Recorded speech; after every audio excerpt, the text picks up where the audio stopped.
മുത്തശ്ശൻ കണ്ടിട്ടുണ്ടോ ആദ്യത്തെ തൃശൂർ പൂരം? ആദ്യത്തെ തൃശൂർ പൂരോ? അതൊക്കെ കൊറേ കൊല്ലം മുമ്പല്ലേ മോളെ. ഒരു 1796-98 സമയം.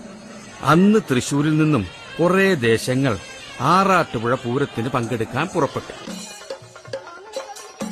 പക്ഷേ ആരും ഒട്ടും പ്രതീക്ഷിക്കാത്ത നേരത്ത് ഒരു ഭയങ്കര മഴ.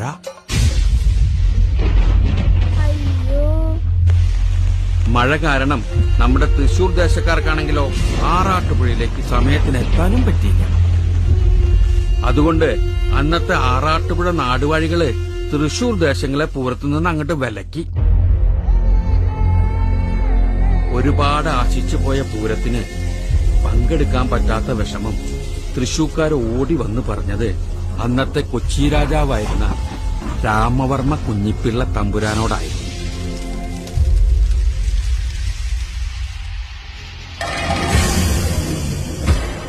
ഈ രാമവർമ്മ തമ്പുരാനെ വേറൊരു പേരുകൂടിയുണ്ട്, ശക്തൻ തമ്പുരാൻ.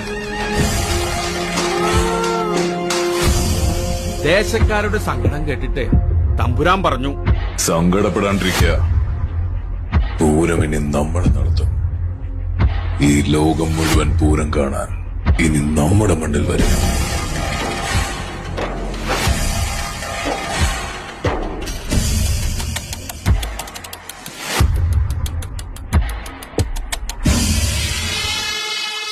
ആറാട്ടുപുഴ പൂരവും തൃശൂർ പൂരവുമെല്ലാം നമ്മൾ ഒരുപോലെ ആഘോഷിക്കുമെങ്കിലും അന്നത്തെ നാടുവാഴികളുടെ ധാർഷ്ട്യത്തിന് മുന്നിൽ തോറ്റുകൊടുക്കാതെ മാറ്റി നിർത്തപ്പെട്ടവർക്കും തിരിച്ചുവരവുണ്ടെന്ന് തെളിയിച്ച ഒരു ജനതയുടെ കഥയാണ് തൃശൂർ പൂരത്തിന്റെ ചരിത്രം.